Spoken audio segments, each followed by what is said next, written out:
最近我发现一个引人深思的现象，几年前，企业家们为了经营好企业，纷纷参加各种总裁培训班，学习管理、股权、战略等技能。他们后来发现，这些培训并没有多大帮助，该倒闭的企业还是倒闭了。如今这些企业家又开始探索新的道路，他们学习紫微斗数、周易、奇门遁甲、风水等。现在聚会时，如果你不会掐指一算，都不好意思插话。中国企业家真是一个神奇而独特的群体。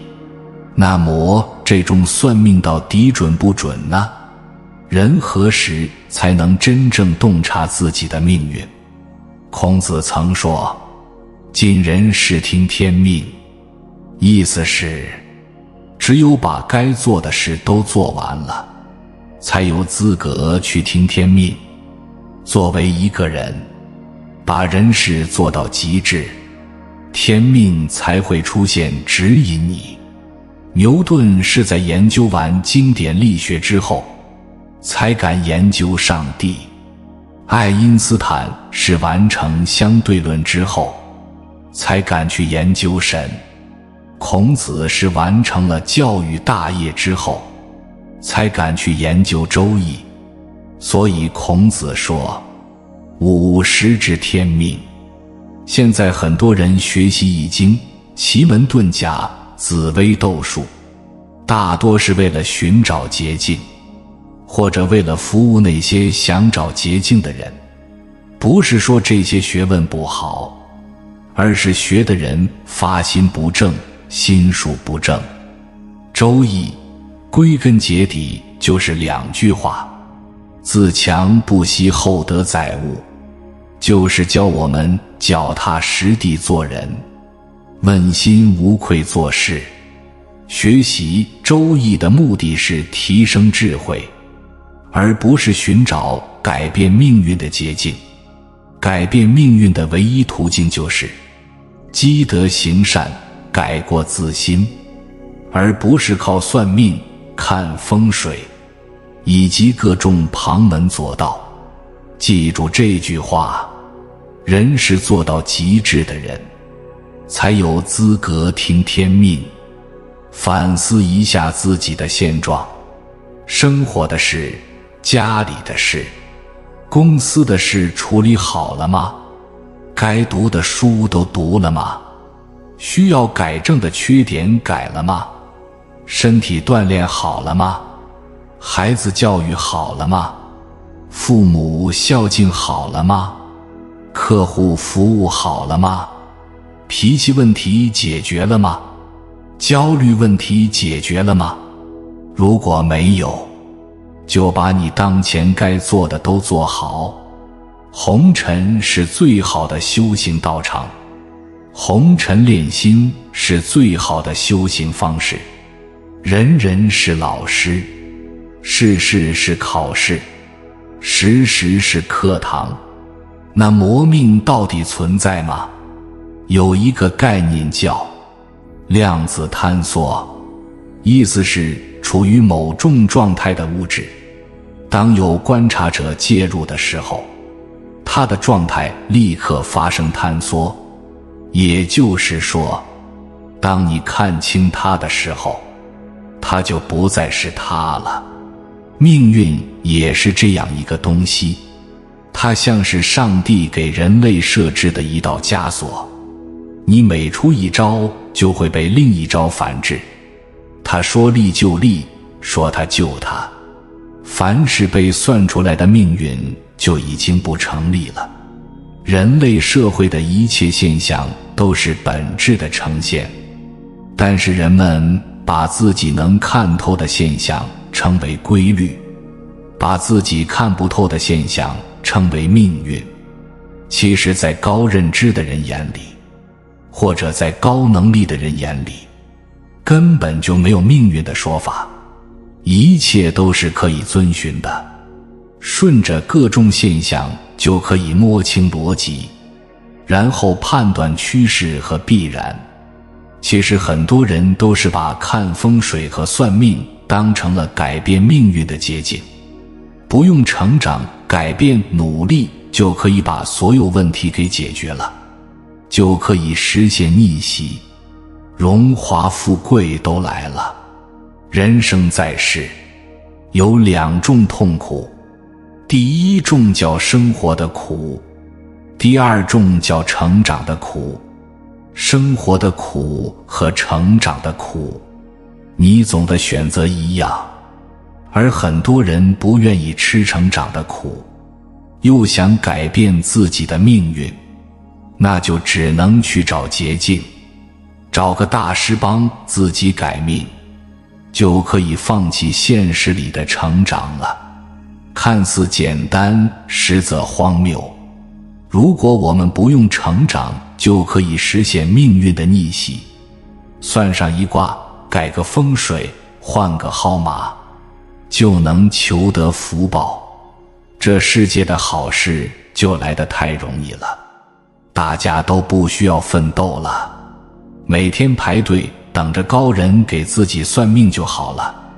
永远记住周易里最核心的几个字，自强不息，厚德载物。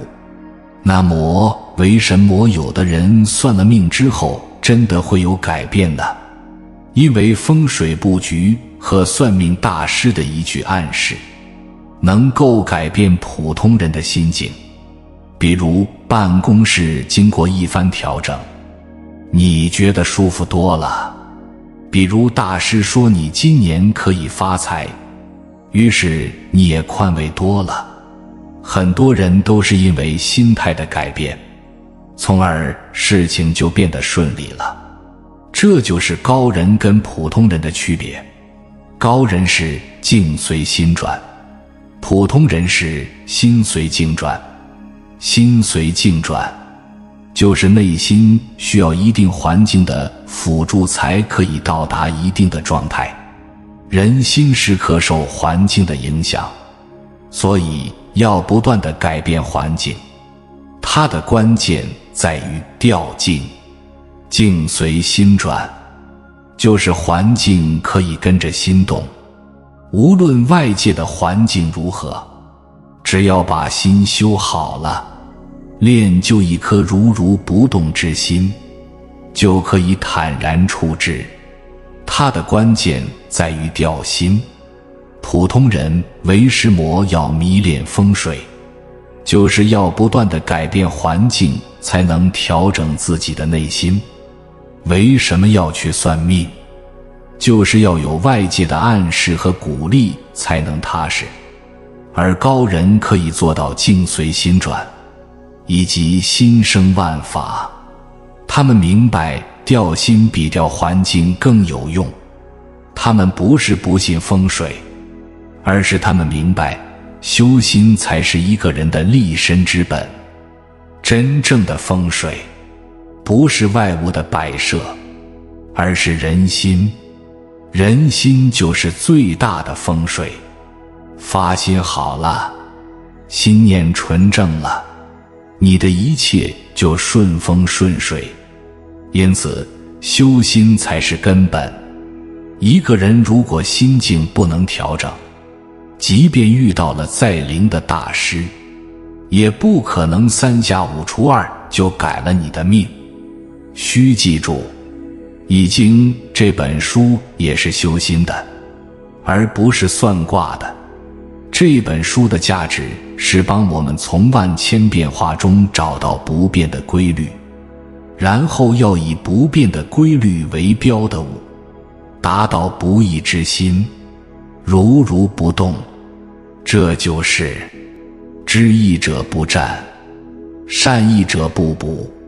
命运往往是强者的谦词，是弱者的借口。如果接下来的话对您有所帮助的话，请在离开前按个赞给我响应，在评论区留下一切唯心所造。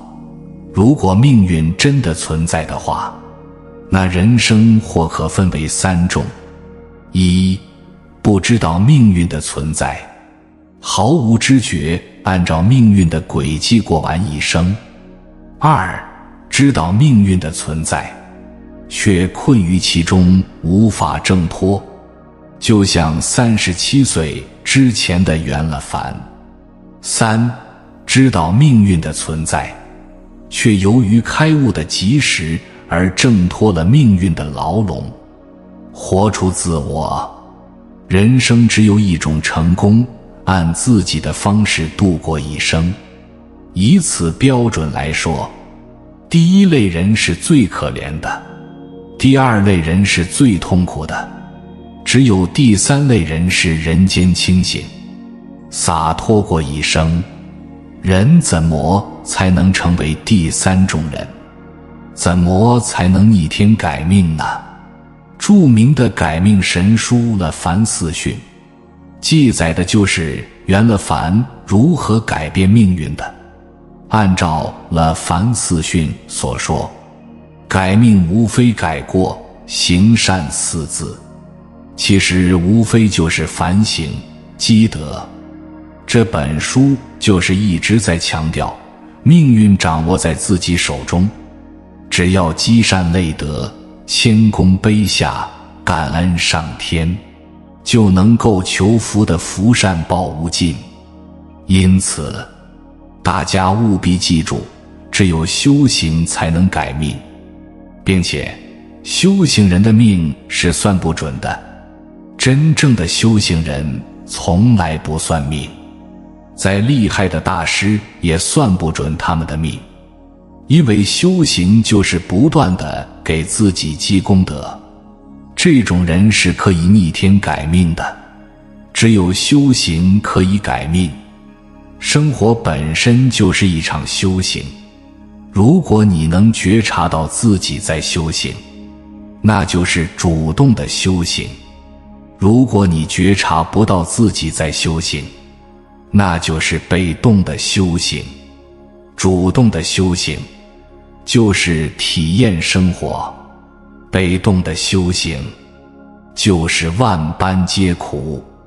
很多人喜欢用我信命了为借口，不断地找风水大师和算命大神去问路，却不愿意承认这是一种懦夫行为，因为他们放弃了现实中的努力，在困境面前选择了退缩，不愿意再脚踏实地地往前走，却总是期待能够遇到一个大师的指点，就能走向逆天革命之路。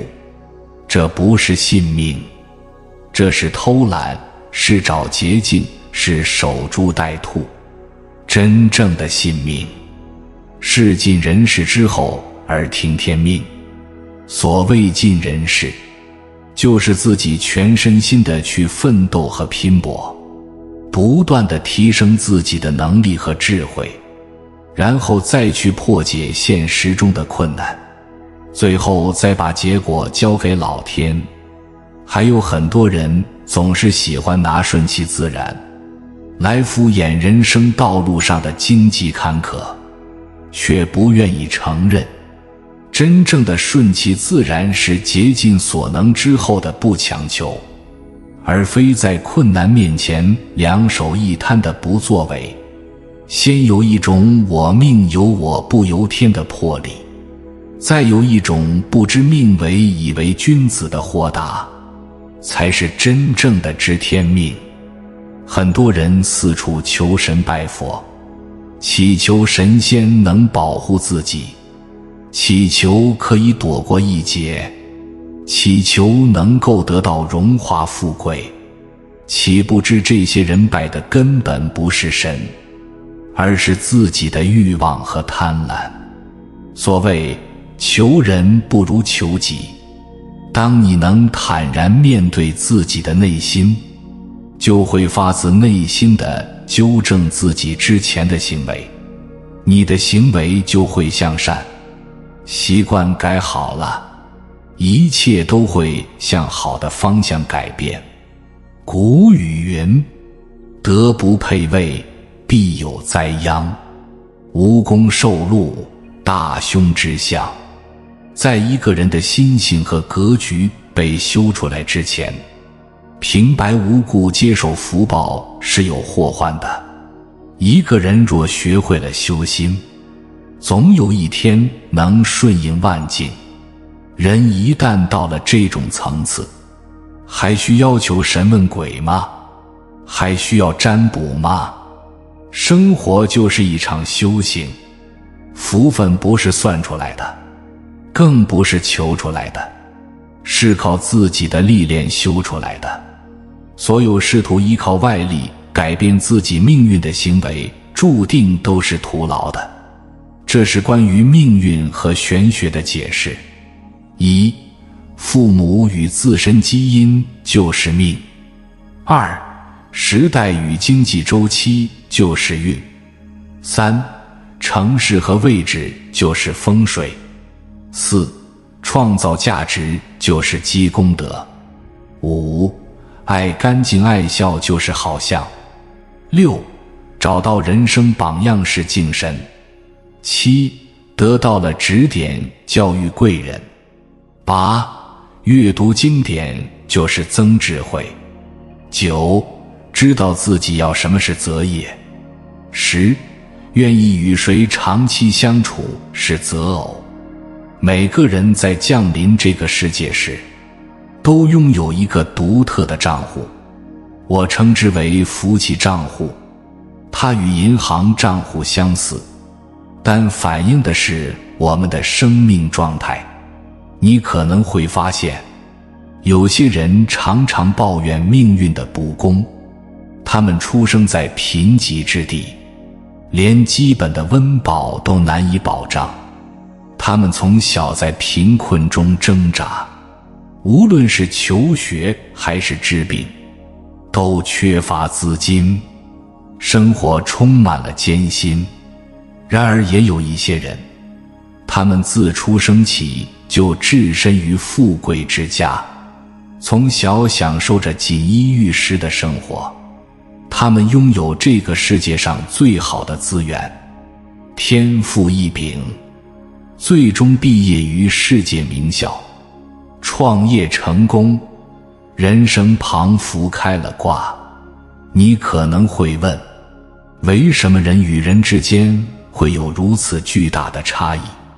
答案就在于，每个人在降临这个世界时，他们的福气账户里的存款是不同的。有些人庞福天生背负着沉重的债务，命运似乎从未对他们微笑过，而另一些人则似乎天生拥有无尽的福气，他们的命运似乎总是那么美好。即使一个人出生时带着满满的福气，这并不意味着他的一生都会顺风顺水。即使他拥有再多的福气，如果他不断做出恶行，他的福气也会逐渐消耗殆尽。每一次做坏事，每一次心怀恶意，每一次剥削他人，他的福气就会减少，直到有一天他的福气耗尽，厄运便会降临。当一个人福气耗尽时，厄运便会悄然而至，具体体现在以下4个方面。一、面目可憎。那些曾风光无限的人，一旦落马后，他们昔日的光环消失殆尽，取而代之的是一副垂头丧气的模样，庞福失去了所有的精神力量。二、众叛亲离。在风光时，他们身边总是围绕着许多朋友，每个人都愿意伸出援手。然而一旦遭遇挫折，这些人却纷纷离他们而去，不再给予支持。三、厄运缠身。当一个人运势旺盛时，庞福整个世界都在为他让路，一切好运都似乎与他相伴。然而，如果他们在好运时不懂得珍惜和行善，一旦福气耗尽，厄运便会接踵而至。4. 官司不断。当一个人福气账户耗光时，还可能面临官司不断的困扰。有句古话，不是不报，时候未到。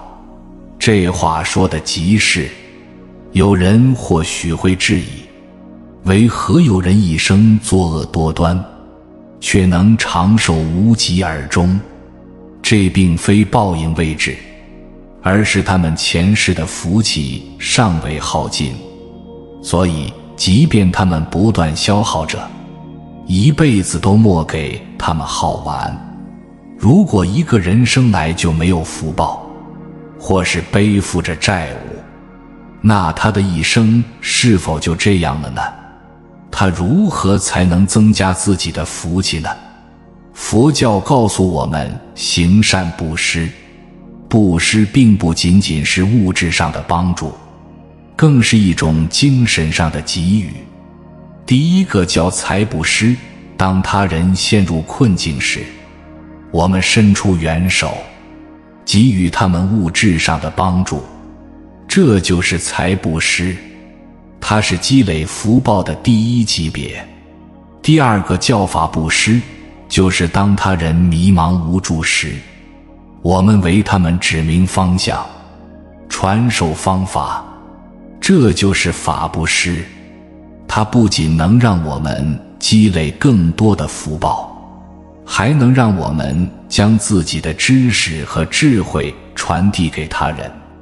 第三个是无畏布施，这是布施的就不是知识和方法，而是一种智慧。当一个人他舍不得、放不下、看不开、悟不透、忘不掉，在人生思苦的时候，你能够点拨他，让他开悟，这种叫无畏布施，他的功德福报更多。然而有人可能会说，我一直都乐于助人，为什么我还是那么穷困，事业不顺，婚姻不幸，孩子也不听话，身体还一身病呢？这时我们就要反思，我们是否真的帮助过他人？我们的帮助是否真诚而无私？我们的内心是否充满了善意和慈悲？真正的善行并不是期待得到回报的，你帮助他人应出于内心的善良与关爱，而不是为了得到某种回报。只有这样，你才能真正的积累福气。福气账户的原理其实很简单，你的每一个善行都会在你的账户中积累一笔福气。这些福气并不会因为某个人的背叛或埋怨而消失，相反，他们会以各种形式回馈给你。或许是一个意外的机会，或许是一个人生的转折，或许是一个逢凶化吉的瞬间。这些好运都是你的福气账户在回馈你。因此我要告诉大家，你对任何人的付出，只要你没有求回报的心，没有埋怨和怨恨，那么你的福报账户就会在老天的手中不断增加，最后老天会以各种不同的形式来回报你。这是宇宙的法则，也是人生的真谛。所以当你遇到困难和挫折时，不要怨恨他人，也不要失去善良和无私的心。要相信，只要你坚持做好自己，老天一定会以最好的方式回报你。因为在这个世界上，善有善报，恶有恶报，这是永恒的真理。人啊，尽管你可以不盲目迷信，但你必须理解因果的法则。那么什么是因果呢？因果就是天理昭彰，报应循环。世间万物无论大小，都有其存在的理由和结果。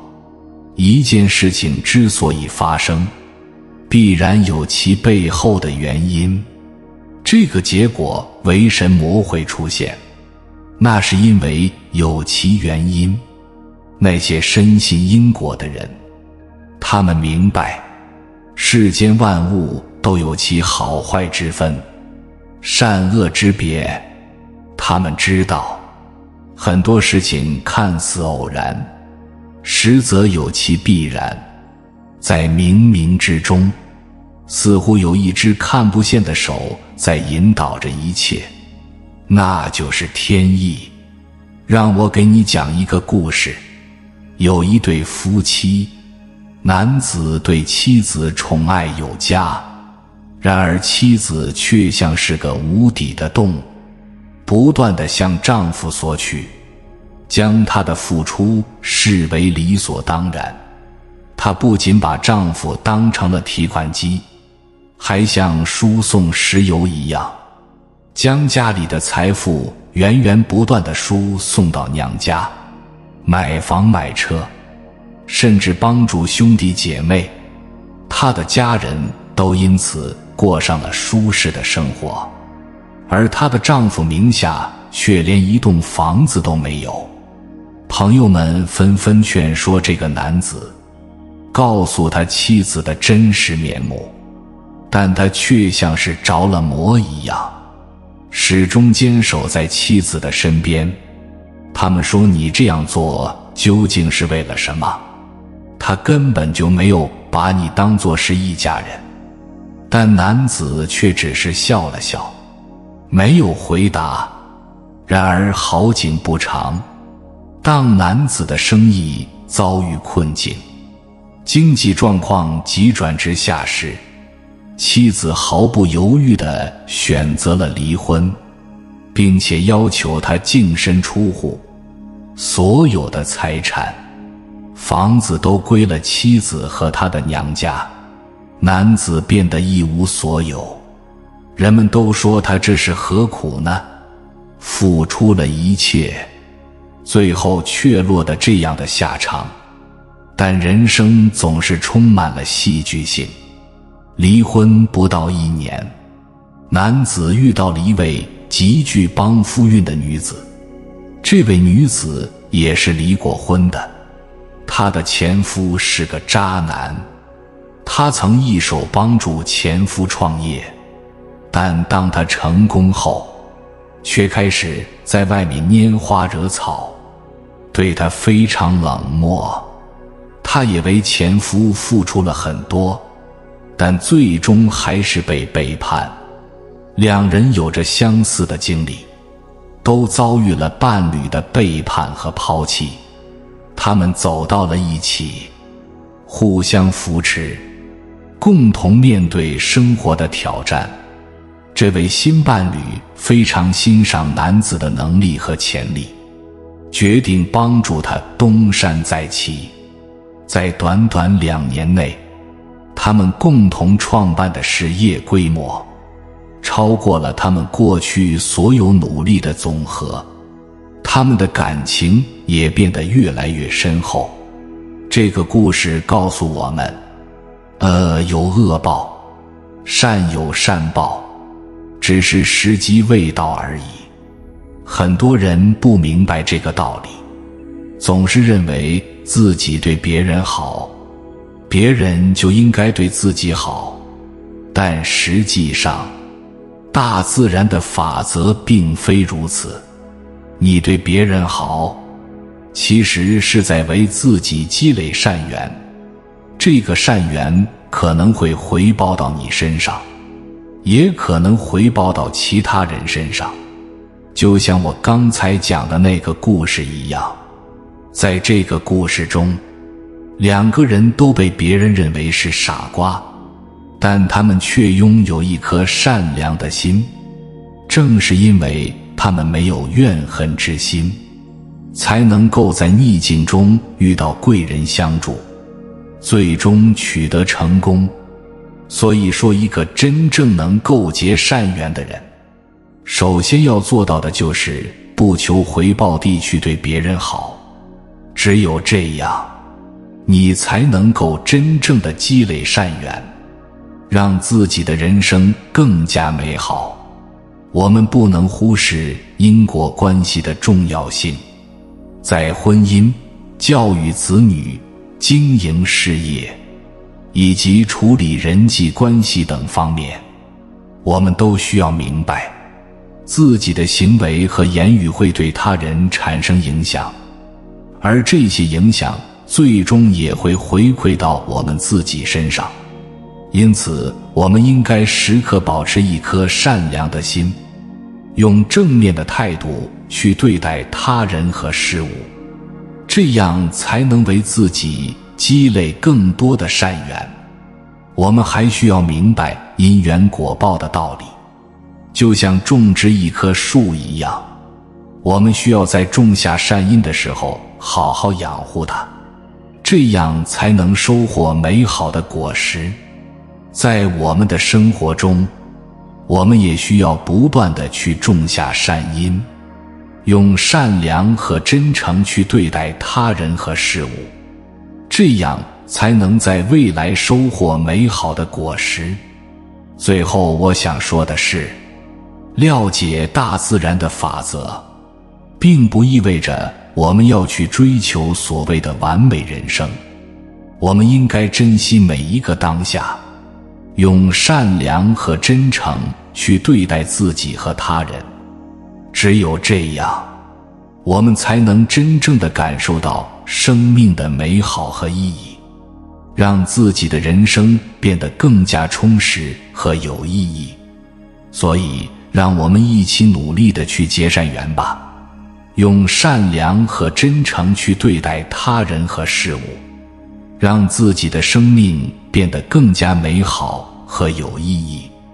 相信只要我们用心去付出，最终一定会收获美好的果实。逆天改命并非易事，它需要我们付出艰辛的努力，需要我们不断的学习和成长。但只要我们坚持不懈，我们就能看到希望的光芒。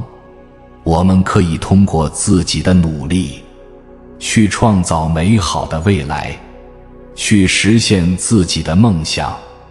让我们一起勇敢地面对命运的挑战，去追求自己的梦想。无论命运如何，我们都要坚信，只要我们努力，我们就能改变自己的命运，创造出美好的未来。